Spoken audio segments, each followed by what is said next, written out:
போட்டி போட்டு முந்திச் செல்ல முயன்றதால் விபத்திற்குள்ளான தனியார் பேருந்தில் சுமார் 20 பேர் காயமடைந்திருக்கிறார்கள். மயிலாடுதுறையிலிருந்து வேகமாக சென்ற தனியார் பேருந்து கவிழ்ந்து 20 பேர் காயமடைந்திருக்கிறார்கள். அண்மைச் செய்திகளாக பார்த்து வருகிறோம். விவரங்களோடு இணைந்திருக்கிறார் செய்தியாளர் மாதவன். மாதவன், இந்த விபத்து எப்படி நிகழ்ந்தது? காயம்பட்டவர்கள் மருத்துவமனைக்கு அழைத்துச் செல்லப்பட்டார்களா? விவரம். கார்த்திகா, மயிலாடுதுறையிலிருந்து திருவாரூர் நோக்கி 2 தனியார் பேருந்துகள் காலைல வந்து இருந்தப்ப ஒரு தனியார் பேருந்து முடி போயிட்டு இன்னொரு தனியார் பேருந்து பின்னாடியே வந்துட்டு இருந்தது. 2 தனியார் பேருந்துகளும் ஒவ்வொரு ஸ்டாப்பிங்லையும் வண்டியை நிப்பாட்டி பயணிகளை விரைவா ஏற்றணும் அப்படிங்கிற நோக்கத்தோட வேகமா பயணிச்சு வண்டியை ஓட்டிட்டு இருந்திருக்காங்க.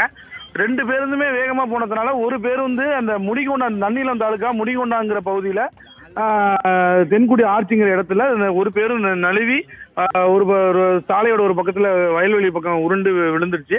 அதுல வந்து கிட்டத்தட்ட 30க்கும் மேற்பட்ட பயணிகளை பயணிச்சிருக்காங்க. அதுல கிட்டத்தட்ட 20க்கும் மேற்பட்டவங்க ஆண்கள் பெண்கள் என 20க்கும் மேற்பட்டவங்க காயமடைஞ்சிருக்காங்க. அவங்க வந்து நன்னிலம் அரசு மருத்துவமனையில அருகில வந்து நன்னிலம் அரசு மருத்துவமனை இருக்கிறதுனால அங்கேயும், மீதம் கொஞ்சம் பெரிய காயம் பெற்றவங்க எல்லாமே திருவாரூர் அரசு மருத்துவக் கல்லூரி மருத்துவமனைக்கும் கொண்டு சென்றிருக்காங்க. இதுக்கு முக்கியமான காரணம் 2 பேருந்துகளும் 2 தனியார் பேருந்துகளும் போட்டி போட்டுக்கொண்டு பயணிகளை ஒவ்வொரு ஸ்டாப்லையும் ஏற்றணும் அப்படிங்கிற காரணத்துக்காக போட்டி போட்டுக்கொண்டு பயணித்ததுனாலதான் இந்த விபத்து ஏற்பட்டுள்ளது. இது குறித்து நன்னிலம் காவல்துறையினர் வழக்கு பதிவு செய்து விசாரணை செய்திருக்கிறார்கள். கார்த்திகா, மயிலாடுதுறையிலிருந்து திருவாரூர் சென்ற 2 தனியார் பேருந்துகள் போட்டி போட்டுக்கொண்டு அதிகமான பயணிகளை ஏற்ற வேண்டும் என்று சென்ற நிலையில் ஒரு பேருந்து கவிழ்ந்து விபத்திற்குள்ளாகி இருக்கிறது.